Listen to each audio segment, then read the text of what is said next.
नमस्कार, open post internet TV में आपका स्वागत है। और आज न्यूज़ रूम चैट में हम बात करेंगे आजम खान की। आजम खान लोकसभा के अंदर कुछ ऐसी उन्होंने शायरी कर दी कि सारे लोग अब उनके इस्तीफा के पीछे जो है पड़े हुए हैं। सभी भाई, क्या हुआ, क्या माजरा हुआ? देखिए, मामला ये था कि आज़म खान नकवी साहब के किसी बयान के ऊपर उन्होंने दिया था जिसमें कुछ शेर पढ़े थे, तो उसी का जवाब देते हुए आज़म खान साहब ने ये शेर पढ़ा कि तू इधर उधर की न बात कर, ये बता कि काफ़िला क्यों लुटा। ये अभी यहाँ तक ही पहुँचे थे कि स्पीकर साहिबा ने जो है उनसे कहा कि भाई आप इधर उधर मत देखिए, हमें मुखातिब करके करिए और हमें मुखातिब करके आप बात करिए। और उन्होंने एक मतलब हल्के फुल्के अंदाज में उसको किया। तो एक जो मुकर्रिर होता है या ख़ास तौर पे जो शायरी से दिलचस्पी रखने वाला व्यक्ति होता है, वो उसमें भी अपनी तरफ से कुछ ऐसी चीज़ें छोड़ देता है कि जिसे और लुत्फ़ दोबाला हो जाए। लेकिन यहाँ लुत्फ़ दोबाला होने के बजाय ये आज़म खान उल्टे उसमें फंस गए। मतलब ये कि आजम खान का ही काफिला लुट गया। क्या आपको लगता है कि मामला सिर्फ इतना ही सिंपल है कि या फिर उन्होंने कुछ ऐसी बातें कह दी जिसे जो है जिसको लेकर के जो सारी महिलाएं जो है वो बिल्कुल आंदोलित हो गई? जी, सबसे पहली बात तो जो आज़म खान ने संसद के अंदर एक बयान दिया है, स्पीकर को देखते हुए, उनकी तरफ देखते हुए जो बयान दिया है वो बिल्कुल ही गलत बयान था। मैं साफ साफ इस चीज़ का विरोध करूंगी, क्योंकि आप अगर अगर पूरा संसद इस चीज़ को देखकर ये बोल रहा है कि संसद के अंदर आज़म खान ने खड़ा होकर एक अभद्र टिप्पणी की है, तो आज़म खान को साफ तौर पर उस चीज़ को लेकर माफ़ी मांगनी चाहिए थी। लेकिन आज़म खान ने माफ़ी मांगने के बजाय वहाँ ऑप्शन चूज़ किया कि उन्होंने अपने पार्टी के सदस्यों के साथ वहाँ से वॉकआउट कर दिया। दूसरी बात मैं ये कहना चाहूंगी, अखिलेश यादव ने भी सीधे सीधे आजम खान का यहाँ पर विरोध करने के बजाय समर्थन किया है। राजनीति पे बाद में आएंगे, लेकिन बात ये तो साफ है कि अगर आजम खान ने उसी वक्त माफ़ी मांग ली होती तो मसला इतना आगे नहीं बढ़ता। लेकिन उन्होंने भी जिद पकड़ ली और अब मसला ऐसा हो गया है कि सांसद रमा देवी ने भी ऐलान कर दिया है कि अब मामला ये बढ़ गया है कि अब वो माफ़ी भी मांगेंगे तो वो माफ़ नहीं करेंगे। क्या लगता है, विक्टिमाइज किया जा रहा है आजम खान को? मुझे लगता है कि जनता को विक्टिमाइज किया जा रहा है। जनता को विक्टिमाइज किया जा रहा है, वो कैसे? इसलिए कि जो घटना संसद में घटी, इसको दोनों पक्ष अगर चाहते, सत्ता पक्ष और विपक्ष, और ख़ास करके जो पार्लियामेंट्री अफेयर्स के मिनिस्टर हैं, मुझे तो ये समझ में नहीं आ रहा कि पार्लियामेंट्री अफेयर्स मिनिस्टर वहाँ कर क्या रहे हैं। उनकी एक मुख्य जिम्मेवारी है कि हम संसद को सुचारू रूप से चलाएं और कुछ भी गलत उल्टा सीधा अगर होता है तो उसको भी हम ठीक करें। लेकिन बजाय इसके देखिए, संसद के भीतर 70-72 साल का इतिहास। अब कोई ऐसे बदतमीजी करेगा तो उसमें क्या मंत्री क्या कर सकता है? मैं ये कह रहा हूँ कि संसद के भीतर 72 साल का इतिहास है, 65-70 साल का इतिहास है। 1952 से पहला संसद चल रहा है। संसद के भीतर तमाम तरह की बातें होती हैं। लोहिया जी भी थे, आचार्य कृपलानी भी थे, फिरोज गांधी भी थे। अरे राम, आप बहुत बड़े बड़े लोगों का नाम ले रहे हैं। उन लोगों ने भी बहुत सारी बातें की थी वहाँ पे, उदाहरण है उसके। अब आज की पीढ़ी को नहीं मालूम है, आज की मीडिया में जो पत्रकार है उनको नहीं मालूम है, तो वो इस तरह का हंगामा कर रहे हैं। मतलब दो राय है यहाँ पे। दो राय इसलिए है कि कुछ लोग को लगता है कि भाई शायद आजम खान को जो है विक्टिमाइज किया जा रहा है, और दूसरी तरफ लोग कह रहे हैं कि नहीं, उन्होंने वाकई कुछ बदतमीजी की है। राजीव, क्या लगता है इनकी बातों से? इन्होंने पहले कहा कि पार्लियामेंट अफेयर मिनिस्टर ने क्या किया। सबसे पहले इनको पता होना चाहिए कि पार्लियामेंट अफेयर मिनिस्टर जो होता है वो संसद की कार्रवाई के अंदर कुछ नहीं कर सकता। उसमें मैनेजमेंट सिर्फ स्पीकर के पास होता है। और रमा देवी स्पीकर की कुर्सी पर बैठी हुई थी, और जिस अंदाज में उन्होंने बोला, आजम खान ने जिस तरह से बोला, वो तो उनका चेहरा देखने का लायक थी।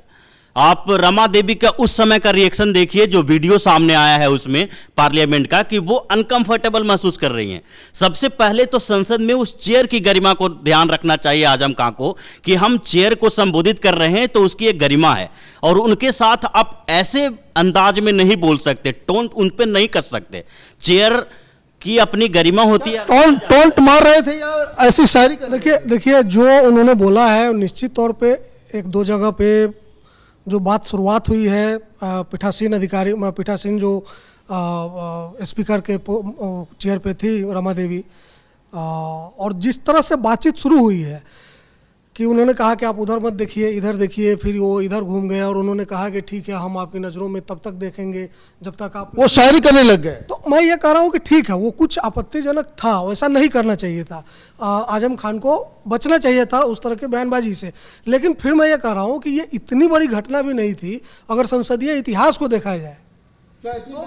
मनीष जी, जिस तरीके से शशि जी आप ये चीज बोल रहे हैं, संसदीय इतिहास की अगर आप बात कर रहे हैं, आप मेरे को ये बताइए, जैसा कि राजीव जी ने बोला है कि यहाँ पर उस कुर्सी की गरिमा को ठेस पहुंचाया गया है, साथ ही एक महिला को भी यहाँ पर बेइज्जत किया गया है साफ साफ। बीइंग अ गर्ल, मैं भी एक लड़की हूँ, मैं भी ये चीज बोलूंगी, अगर कोई लड़का सामने खड़ा होकर, मैं उसको जानती नहीं हूँ, मेरी उससे इतनी बातचीत नहीं है, मेरी उससे कोई बॉन्डिंग नहीं है, कोई लड़का आकर अगर मेरे सामने खड़ा होकर इस तरह की शायरी बोलेगा, 10 सेकंड तक मेरे मुंह पर देख के ये चीज बोलता रहेगा, मैं भी अनकंफर्टेबल होंगी। उसी तरह से संसद में स्पीकर के पद पर जब रमा देवी बैठी हैं, उनके सामने वहां आजम खान इस तरह का बयान दे रहे हैं, साफ तौर पर आपत्तिजनक बयान है और आजम खान यहां पर गलत हैं। ये तो बवाल मचा हुआ है इसलिए क्योंकि लोग इसे दो चीज़ें कर रहे हैं, एक कि एक महिला के साथ जो है अभद्रता हुई है, और दूसरा कि जो चेयर है उसकी गरिमा को ठेस पहुंचाया जा रहा है। एक हम बात करते हैं, सुनीता ये बताओ क्या लगता है कि आपने पूरी वाकया को देखा सुना, क्या लगता है वाकई उस आजम खान ने बेइज्जती की या उनका जो इंटेंशन कुछ खराब था? मुझे लगता है कि आजम खान की फितरत रही है कि महिलाओं पर वो अभद्र टिप्पणी करते रहे, पहले जया प्रदा और अब रमा देवी। अगर वो माफ़ी भी मांगते हैं तो उन्हें माफ़ नहीं करना चाहिए, क्योंकि उनकी फितरत ही है कि वो महिलाओं पर अभद्र टिप्पणी करते हैं। और भाई ये मसला तो ये बात सुनीता ने बिल्कुल सही कहा कि भाई ये उनकी आदत है। बिल्कुल सही कहा, कार्रवाई होनी चाहिए और इसको जरा पीछे से कर लेना चाहिए। उनके खिलाफ भी कार्रवाई होनी चाहिए जिन्होंने सूर्पनखा कहा था, एक महिला सांसद। जिन्होंने कार्रवाई करनी चाहिए, ये इन्होंने बताया कि पहले से कार्रवाई करनी चाहिए, लेकिन ये मुद्दा पहले का नहीं है अभी, और संसद का है। मैं यही तो कह रहा हूँ, जब लोहिया जी तारकेश्वरी सिन्हा को लेकर बयान देते थे पार्लियामेंट के भीतर, ठीक है उनके ऊपर भी कार्रवाई करनी चाहिए, लेकिन आप संसदीय प्रक्रिया और प्रणाली का यही ज्ञान है, तब तो मुझे लगता है कि लोहिया कृपलानी और फिरोज गांधी को आज नहीं, ये दलील मुझे समझ में नहीं आ रहा है, ये दलील मुझे समझ में नहीं आ रहा है। सभी भाई ये बताइए कि पहले एक चीज़ पहले क्लियर की, जो शायरी करते हैं उनको शौक है, ये शायरी क्या एक अभद्रता के श्रेणी में आएगा जो वो कह रहे थे? देखिए, अगर आप उर्दू शायरी को देखिएगा तो उसमें बहुत सारी ऐसी चीज़ें हैं और बहुत सारी मतलब जो शायरी से रिलेटेड जो पैराफेरनेलिया जो हैं उसमें बहुत सारी चीज़ें हैं ऐसी जो सेक्सिस्ट हैं, बहुत सारी चीज़ें हैं कि जिनको मतलब अखलाकियात जिसको बोलते हैं, मोरालिटी के नीचे की चीज़ें हैं। तो ये मैं फिर एक बार और इसमें ऐड करना चाहूँगा और आज़म खान के उस बयान के ऊपर कि आज़म खान जो हैं एक बड़बोले पन के शिकार रहे हैं। आप उनकी पिछले बयानों को अगर देखिएगा तो बहुत सारी चीज़ें ऐसी बोल जाते हैं कि जिनको उनको नहीं बोलना चाहिए था, अवॉइड किया जा सकता था। यहाँ पे जो हुआ वो रमा देवी जो हैं वो भी एक चुटकी लेने के अंदाज में उन्होंने कहा था कि इधर देखिए उसको, और लेने के बाद एक मतलब हंसी उन्होंने हंसी थी, जो हंसी जो है रमा देवी हंस रही हैं और पीछे के सांसद, आप कह रही हैं कि वो उस दौरान जो है रमा देवी को मजा आ रहा था उनको, मतलब वीडियो देखने के बाद यही बड़ा कंट्रोवर्शियल बात आप कह रहे हैं।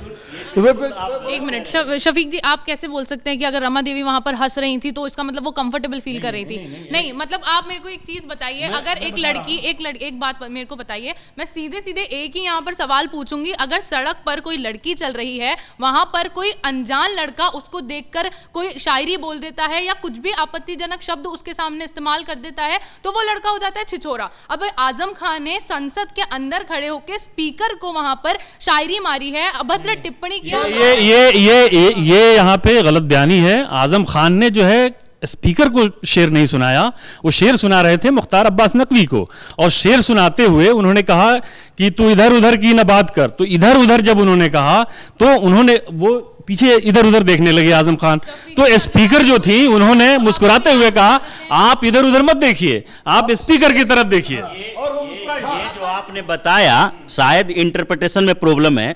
ये बताने की बात है कि संसद में जो संबोधन किया जाता है ये चेयर को संबोधन किया जाता है, और इसलिए रमा देवी ने कहा कि आप इधर उधर देख के किसी को ना बोलें, चेयर की तरफ संबोधित करें। तो चेयर की तरफ जब संबोधित करना है तो उन्होंने उसके लिए कहा था, शेर के लिए नहीं कहा था। लेकिन जिस अंदाज में इन्होंने कहा कि हम तब तक आपके तरफ देख सकते हैं जब तक कि आप खुद न कह दें कि हमें देखना नहीं है। अब देखिए इसमें मुद्दा जो है यहाँ ये नहीं है कि आजम खान ने गलत किया या नहीं किया या सही किया या नहीं, मतलब आप उसको डिफेंड नहीं कर सकते जो उन्होंने किया। आप परंपरा की याद दिला रहे हैं। मैं परंपरा की से भी थोड़ा आगे की बात कर रहा हूँ कि ये जिस तरह से आप जो बार बार कह रहे हैं ये सड़क का, ये मामला सड़क का नहीं है, संसद का है। संसद में जिस तरह की एक परंपरा रही है बहस की, आरोप प्रत्यारोप की, सुषमा स्वराज और ये क्या दलील है? ये मैं बता रहा हूँ, सुषमा स्वराज और मनमोहन सिंह में परंपरा आमने सामने शेरो शायरी हुआ करती थी। ये शेरो शायरी अलग बात है, शेरो शायरी अलग बात है। शेर ये संसद की परंपरा, आपकी संसद की इसमें अगर परंपरा की दिक्कत बात है कर रहे हैं। तो रमा देवी जी मतलब क्या आप संसद की गलत परंपराओं का उदाहरण बनाएंगे? गलत परंपरा नहीं है। ये बताओ, मैं उस पर आता हूं। एक बात बताओ, क्या लग रहा है कि तुमने पूरा वीडियो देखा, सब कुछ किया, ये बताओ कि क्या आजम खान को दोषी ठहराया जा सकता है? बिल्कुल वो दोषी है, बहुत दोषी है। क्यों है? बहुत बड़ा दोषी है वो। सबसे पहली बात तो उसे महिलाओं की इज्जत करना नहीं आता। ये पहली बार नहीं है कि आजम खान ने ऐसा पहली बार बयान दिया। इससे पहले वो जया प्रदा पे भी ऐसी बयान दे चुके हैं और इसके बाद अब रमा देवी पे। तो ये मेरे नज़र में बिल्कुल गलत बयान है। दो बातें हैं यहाँ पे। एक तो आजम खान का इतिहास है कि जिस तरीके की बातें उन्होंने जया प्रदा के लिए की और जिस तरह का कैंपेन किया, और अभी से नहीं 10 साल से वो उस तरह से जो है वो उस तरह के बयान देते आ रहे हैं और महिलाओं के लिए जो है उन्होंने कई बार जो है अभद्र टिप्पणियाँ की हैं। लेकिन अभी जो मसला है वो संसद के अंदर में दिया गया वो बयान है।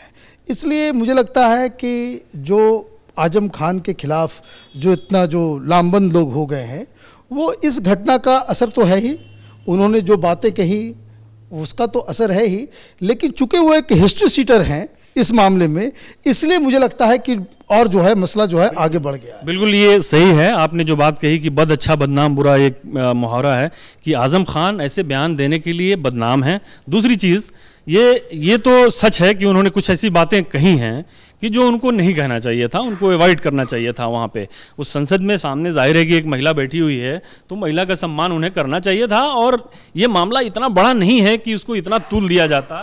दो बातें हैं। पहली बात यह है कि एक जो घटना घटी उसको लेकर के जो संसद के अंदर में जो महिला सांसद हैं अक्रॉस द पार्टी लाइन, ये लोग एकजुट हुई और लगातार इन लोगों ने कहा कि पार्टी लाइन से हट के वो इस तरह की बदतमीजी को बर्दाश्त नहीं करेंगे। एक बात। लेकिन एक दूसरा सवाल जो है वो ये भी है कि जिस तरीके से बीजेपी ने और ख़ास करके रविशंकर प्रसाद ने इस मसले को उठाया, जिसको कहते हैं कि आपने जो है आजम खान ने एक फुल टॉस गेंद दे दी और रविशंकर प्रसाद ने घुमा के जो से छक्का मार दिया। अब मसला ये फंसा हुआ है कि लोग उसकी इस्तीफ़ा की मांग कर रहे हैं, लोग ये चाह रहे हैं कि उनको लोकसभा में अब जो है से बाहर किया जाए, और दूसरी तरफ आजम खान है जो अपनी ज़िद पे अड़े हैं कि भाई वो ना माफ़ी मांगेंगे ना कुछ करेंगे। तो ये क्या लग रहा है कि अब इसमें क्या होना चाहिए? देखिए, इसमें मुझे जो लगता है कि वो आजम खान को एक थोड़ा सा आगे बढ़ते हुए इस बात को लेके माफ़ी मांग लेनी चाहिए, क्योंकि उन्होंने कुछ ऐसी बातें कही हैं कि जो उनको नहीं कहनी चाहिए थी। क्या लगता है?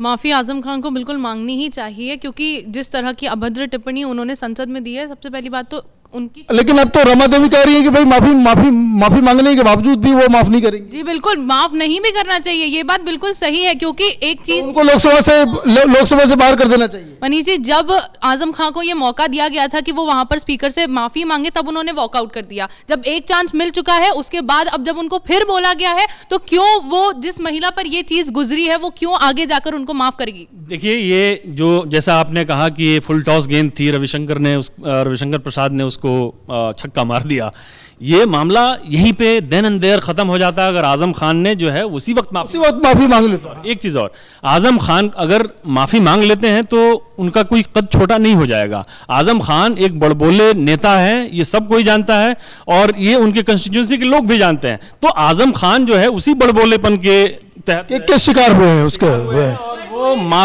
माफी नहीं मांग रहे हैं। हाँ, सामने कुछ भी बयान दे देंगे वहां पर। अगर आपकी इतनी निंदा की जा रही है, आपको बार बार ये चीज सदन के अंदर बोला जा रहा है कि आप माफी मांगिए, आप तब भी वहां अपने सदस्यों के साथ वॉकआउट करें। आप ये समझिए कि आप एक समाजवादी पार्टी के नेता हैं, ठीक है, उसके बाद आपको अगर माफी मांगने का मौका वहां दिया जा रहा है, तो ये बहुत बड़ा चांस है कि एक महिला आपको बोल रही है कि उसका माफी मांगिए, लेकिन उसके बाद भी आप वॉकआउट कर रहे हैं। क्या लगता है बीजेपी इस पे राजनीति कर रही है, फुल टॉस गेम जैसा मैंने कहा, कि या इस मसले को बैठ करके जो है सॉल्व किया जा सकता है?